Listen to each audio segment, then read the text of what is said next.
Every entrepreneur is here to create a shift. The lucky ones figure out what that shift is early on. David shares why growing your team as an entrepreneur is the wrong approach, and find out what the best question an entrepreneur can ask themselves is. Oh, you don't want to miss this conversation. Stay tuned.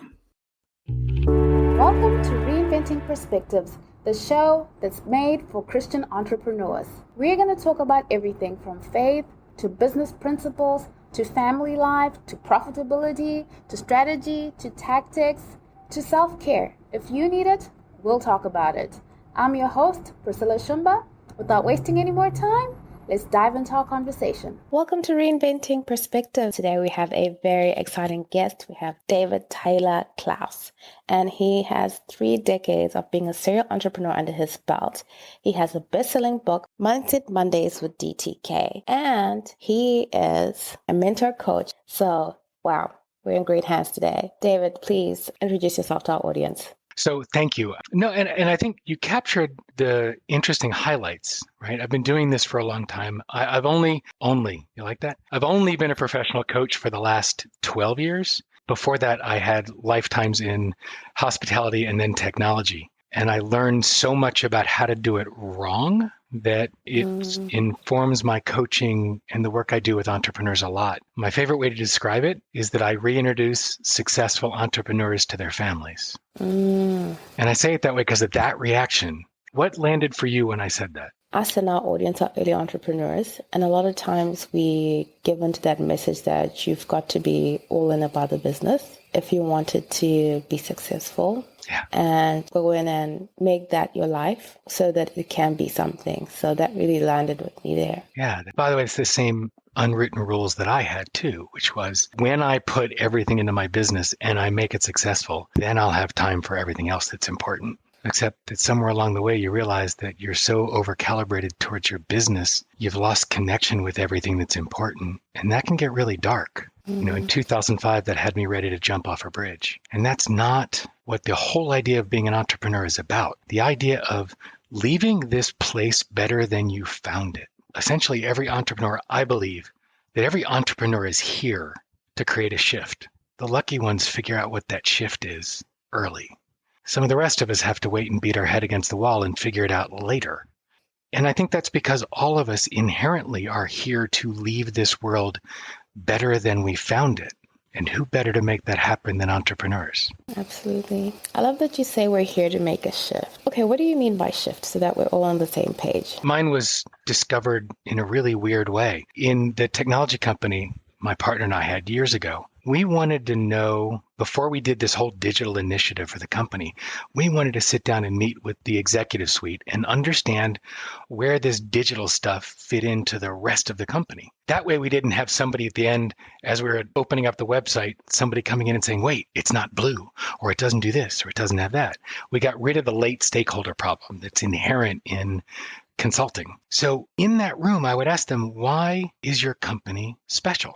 I don't want your vision, mission, and values stuff that you have stuck on the wall that nobody can remember. I want to know why you're special. What are you here for? And I noticed that these usually middle-aged men couldn't answer.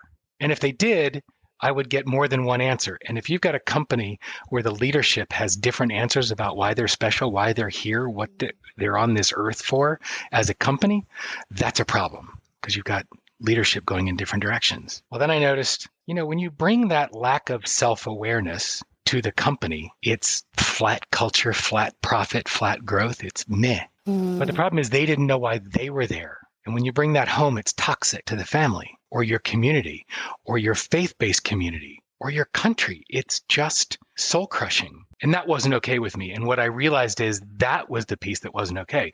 I wasn't here to create a shift around companies doing better stuff on the internet.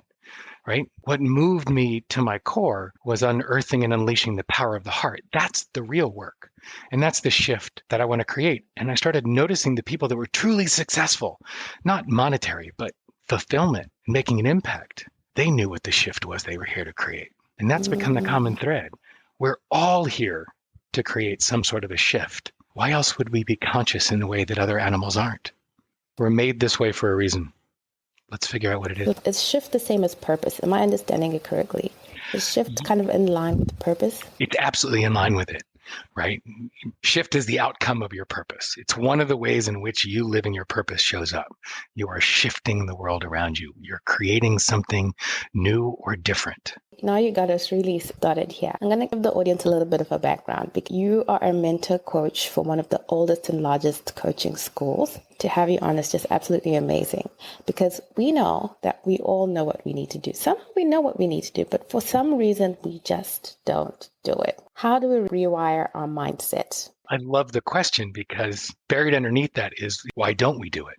And our brains fight change. Like the actual neurochemistry and function of our brain fights change. The more we think the same thing or do the same thing, there are nerves that are connected to each other in our brain. And the more we have the same thought, the same belief, the fatter the axon, the long part of your neuron becomes, and the more it gets a layer of fat on it. And the more it's got that fat on it, the faster the electricity streams across that piece of the nerve. That means the more we hold that thought, the more likely we are to keep that thought and to think it again or to do that thing again. So to create a new habit, we have to do it enough for another neural pathway to fire and to fire enough so that it gets better conduction across it and the old one atrophies.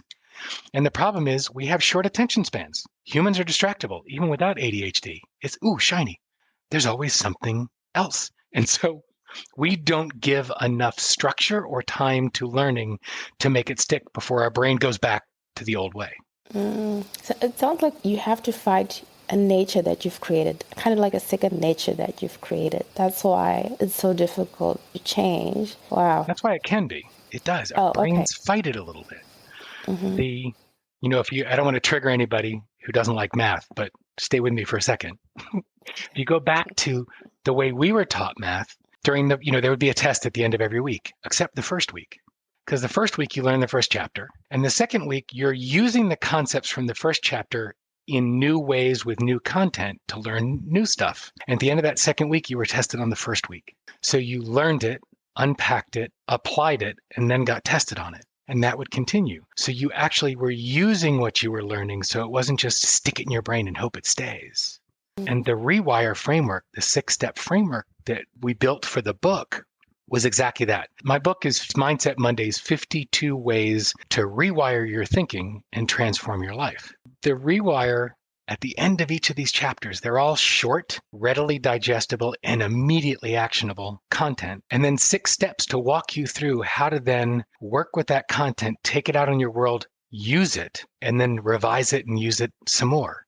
It's a structured approach to integrating and reinforcing new ways of thinking, being, and doing. So you don't just read it and then go on to the next thing. You read it, use it, and then go on to the next thing. That's the key. David, could you talk us through it? Because now you've intrigued our minds, and now we're like, okay, we need to know this. So REWIRE is an acronym. And first of all, for the folks listening, you can go to mindsetmondayswithdtk.com, and you can download the REWIRE framework to play with it on your own. I've got it built for you to download there in such a way that you can use it with any mindset or piece of learning that you're working on. So the steps are, the R is reflect, right? It's giving yourself time and space to sit still and reflect on what you're learning in that chapter or the learning that you're trying to embed, right? And then each chapter has a prompt that gives you an experiment. That's the E, an experiment to take out on your world and try applying it. And you're going to use that mindset or use that learning in real time in your world, right? And the next step is W, it's write. Now remember, it's rewire, not retire, because it's not typing, it's writing. Something's different in the way our brain processes information, the way we encode it or decode it. People can type as fast as they think. Very few people can write that fast. So it means you have to process the information, not just regurgitate it. To write out what's coming up and to stream of consciousness, write everything. And then the investigate stage is you get to be the fascinated anthropologist and go back through what you've written and what you've captured and start unpacking what you learned and what surfaced for you. And there are prompts to help do that. Revise is you rework your experiment, you take it back out into the world and do it again. Like any good scientist, you got to play with it more than once. The E is where the rubber meets the road. Expand is where you take that learning and apply it to a different area of your life, work, personal, you name it. But apply it to another area, because as you apply it, you deeply embed that learning. Absolutely phenomenal. And it's just brought to mind so many times that I myself, and I think a lot of people who are listening will feel this way too. You start the year off and you say, I got a new habit. I'm going to bring this new habit into being, and I'm just going to do it like that. And just like that. Flip a switch and do it. And it might work for 2 days. If you're lucky, you might get to 1 week. What is the gym memberships? They sell like mad in January, and by February, the gyms are empty. It's like once you give yourself the grace to get into the routine, get into a pattern, much better chance of it sticking. There's a process to new habit formation, and the 6 steps is the process. Oh, thank you for sharing that with us, David. Now, there's one thing that I saw in your bio that I said, I always like to ask people things that I'm like, I've never heard that before. Now, you said that growing your people, as an entrepreneur, as a leader, you said growing your people is the wrong approach? Oh, no, quite the opposite. Except, really? Well, here's the spin on it. I did this too, and I see so many leaders who try to grow their people instead of growing themselves. And if you want to grow your company, grow your people. If you want to grow your people, grow yourself. It always starts here. Always, always. Now, the fix my people leaders are impossible to coach, right? So the culture of your team is based on how you're showing and expressing your values and how you're operating and being in the world. It gets mimicked. You're setting the culture for your team. And if you don't like your team's culture, don't look at fixing them. Fix the entire team. That includes you. The hardest people to coach are the fix my people leaders. Fix me, and that will fix my people, because I'm setting the example of what should be done. Absolutely. The best question you can ask as an entrepreneur as you start bringing on team is what part of actually forget it, even before you start bringing on team, the best question a leader and an entrepreneur can ask is, what part of the problem am I? That just hit me in the face. How do you process that though? Because it's so hard sometimes. And I suppose it's part of self-awareness. But how do you get to the point of being that self-aware that you understand where in the problem you are or how you have created a problem? The hardest part of that is getting out of judgment, getting out of the little gremlins whispering in your ear. You're terrible, you're a failure, you can't do this, you're off God's path. All the different things those internal voices say that are destructive and diminishing. It's getting out of the judgment and into this guy named Shirzad Shamin who does work around positive intelligence. And he talks about standing in blameless discernment. It's not voting on whether it's good or bad. It's merely looking at it objectively without blame and saying, this is where I'm having an impact and where I'm not. This is where I'm helping. This is where I'm hurting. This is where it's working. This is where it's not. And all of it is matter of fact. Very few people default to blameless discernment. It's just assessing it without judgment, because then you can operate based on the facts instead of all the nasty judgments you pile on it. Oh, this is phenomenal. Now, David, I'm going to move us along a little bit. Zig Ziglar says, people say motivation doesn't last. Well, he says neither does bathing, and that's why you need to do it every day. Something like that. Yes. And I love that, because you do see that 1 minute you're motivated, more than motivated, and the next minute you can hardly get out of bed. That's a chore in itself. And you say that there are 2 flavors of motivation. Tell us a little bit about that, David. Nice segue, because this sort of ties into the voting on things and judging. It's like there's a flavor of motivation that we all love and crave and value on its surface. That's inspiration. We all want to be inspired. And the feeling is phenomenal, and it's a lot of energy, and it's a great drive. I want to create that, or I want to change that, or this, I want more of that. And it's always a running towards, a pull, if you will. And I don't know anybody who doesn't agree that that's a great feeling and it's the ideal. The other flavor is irritation. And we tend to discount irritation. I'll give you a great example of what I mean. I have a friend, Kathy, who was morbidly obese. And I want to take it down to something simple and accessible rather than a huge business example. This is one that most people can understand. Kathy was morbidly obese. And although she and her husband didn't have kids, they had a niece and a nephew. They adored these children. And she's driving in California, and she looks in her rear view and sees the 2 kids behind her and says, oh my God, if something went crazy, if we had an accident here, I don't feel like I could get them out of the car to safety. Now, it didn't matter what diet or exercise regime she had tried before. Nothing stuck. Nothing maintained the motivation. Nothing kept her moving. The irritation of, I can't take care of those kids the way I want to, that irritation got the first 80 pounds. That got her motivated. Now, then she started feeling different and looking different. And she was like, hell bent on continuing that. And then it became about inspiration. But when we discount irritation as a motivator, we surrender and give away the energy that's available. Most things in our world are a blend of the two. Don't discount it. Don't judge it. Don't dismiss it. Use it.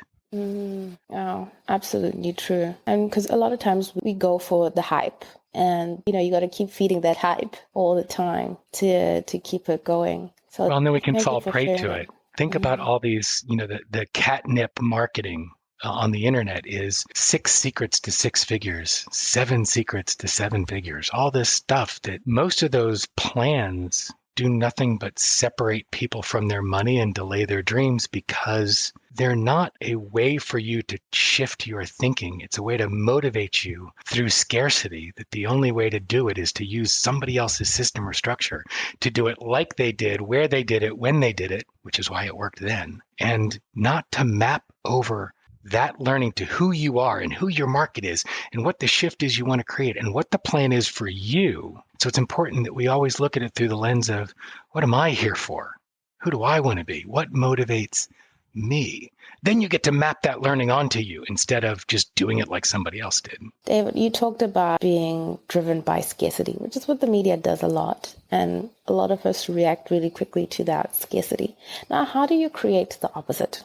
Ooh. How do you create the abundance in your mind when everything that seems to hype motivate is in scarcity? I try not to go to either pole because I don't think scarcity is any more real than abundance. I think they're both myths and constructs that don't serve. There's sufficiency, that there is more than enough for everyone. Scarcity and abundance both oddly tie to the idea that it's a zero-sum game, that for me to have more, somebody else has to have less. And it's simply not true. Yeah, Lynn Twist, who wrote The Soul of Money, 25 years ago, I heard her speaking in 2011, and she spoke beautifully about the idea of sufficiency and ensuring that part of our way of healing the planet, part of Tikkun Olam, is about moving towards sufficiency, understanding that there are more than enough resources on this planet for everyone. And as a coach, what we know is there's more than enough clients out there who want coaching, who are ready to engage in coaching, than there are coaches to provide it. To compete with each other is ridiculous waste of energy. It's more co-opetition. This is a cooperative space. And whether you're a consultant, whether you're in marketing, whether you're in a noisy marketplace or not, there's more than enough. And when you carve your niche clearly, and you and the people you wish to serve are clear that you can serve them, there's more than enough business. It's a different mindset for approaching. An absolutely different mindset for approaching, because, a lot of times it's a lot of this kind of somebody else has got your bag. So if you're sleeping, somebody else is going to get your bag, that kind of rhetoric. But also, I for a long time really believed in, I got to move away scarcity mindset into abundance. And it's only now that you're talking that I'm thinking like, but anytime you see things in extremes, either that or this, you've always got a question, but we usually don't. Being sold to extremes, taking the time to be like, okay, well, something must not be right there. Let me really question that before I buy into it. Thank you. Because my light bulbs are going off. I think the audience light bulb is going to be going off too. Play with it from more of the faith perspective then. The idea that do not needlessly waste the resources God has provided. Abundance is, if nothing else, a waste of the resources provided. Because if somebody has abundance, it's way more than they could possibly ever need or use. So if we're prohibited from needlessly wasting, then abundance, it isn't real and it doesn't serve.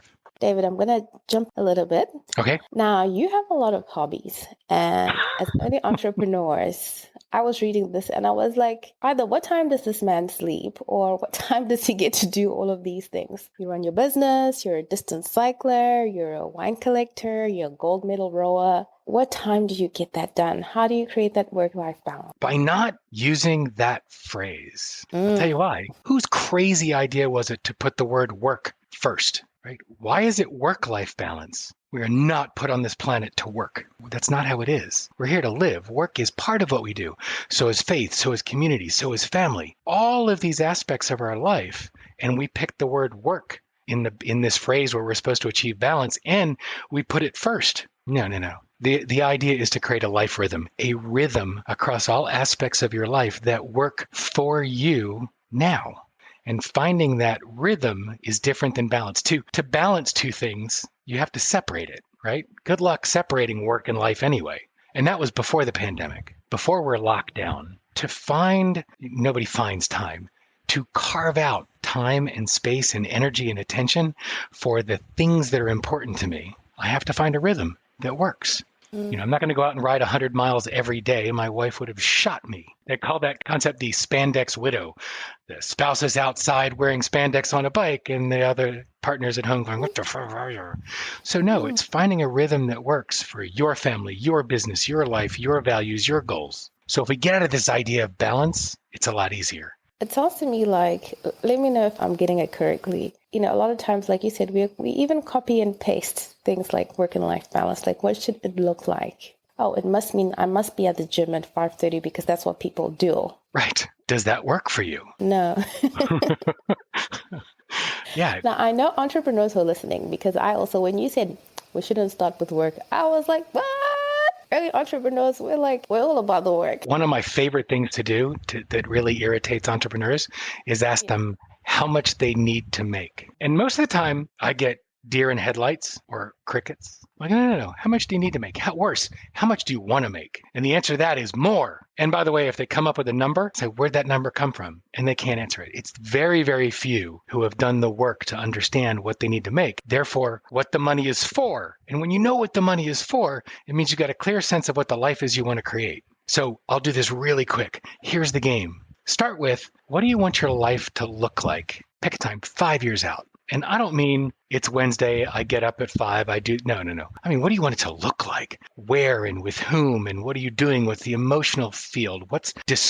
Paint a vivid picture of your life like you're writing a screenplay of what your life looks like. Then the part that freaks out most people is sit down and look at what does it cost to live that life? Then you have an idea. Okay, well, if it's going to cost X to live that life, what kind of income do my holdings have to throw off so I could have this much money to live that life? Great. And if my company or my holdings have to throw out that kind of money, what do my business or businesses need to look like? What do my holdings need to look like?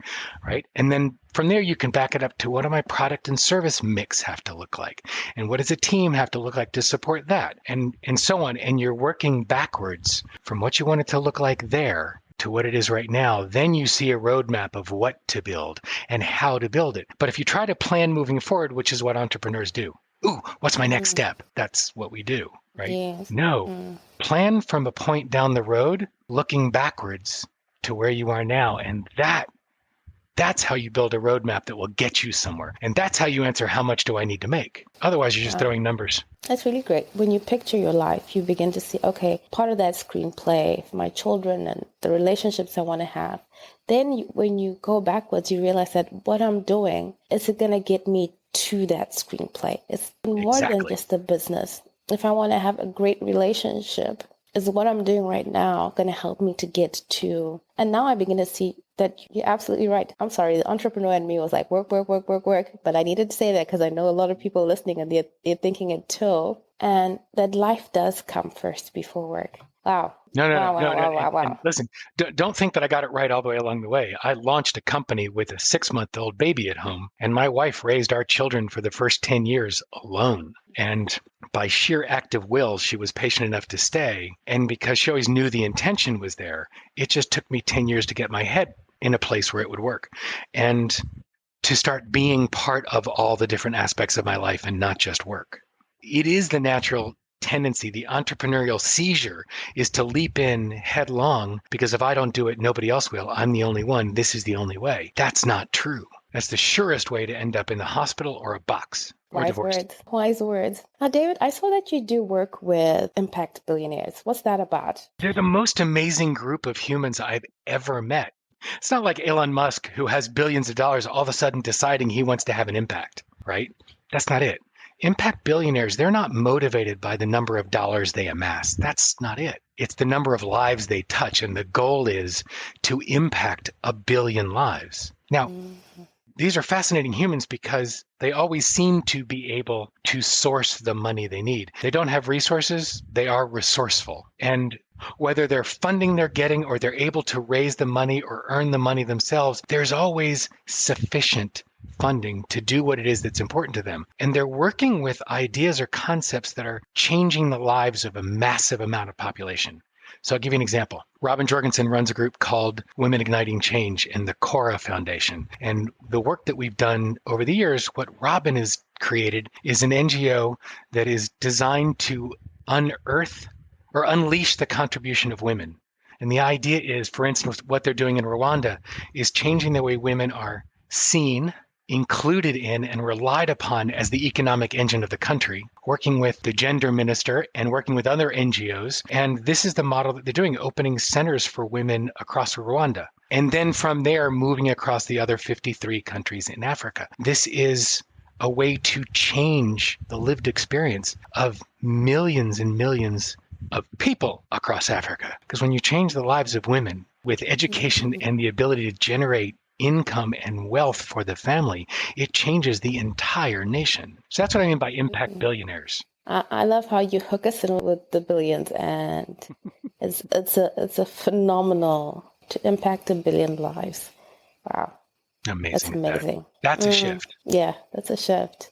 Now, David, I always ask people who come on to tell us about one book that they recommend to an early entrepreneur. Either you read it as an early entrepreneur or something that you feel like, no, this is what can give you a shift in some way. Okay. I'm going to cheat. I'm going to give 2. Please Because do. one is for the doing side and one is for the being side. So I'll give the doing side first because that's what everybody loves, is the E-Myth Revisited. Michael Gerber is a brilliant writer. He's built the E-Myth empire. E is for entrepreneurs, the entrepreneur myth. And the original book was written in the 70s. Revisited was written much more recently. And then E-Myth Mastery is after. Start with E-Myth Revisited. It teaches the entrepreneur to treat their business like it was a franchise, even if they never have any intention of franchising ever. Because it's teaching you to think in a way that allows you to build systems and structure and processes that allow you to be human running a business instead of a business running you. So it's required reading for any entrepreneur because we all have ways that we can do it better. Absolutely. And the other one is for the being side, because we spend so much time being human doings. We've got to put some attention into being a human being.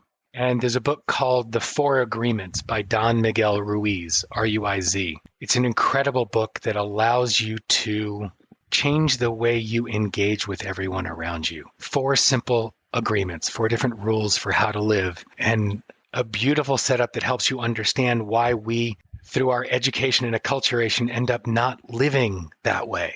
And it's an invitation to come back. What I love most is it's a tiny book, not but about 120 pages. Buy it, read it again. I think it'll cost you $6, and it will change the way you engage. Thank you for that recommendation. David, I can't let you go without asking you to share about your best-selling book. Okay, Mindset Mondays with DTK, 52 ways to share your thinking and transform your life. Because when we read it, we're going to have your voice playing in our minds.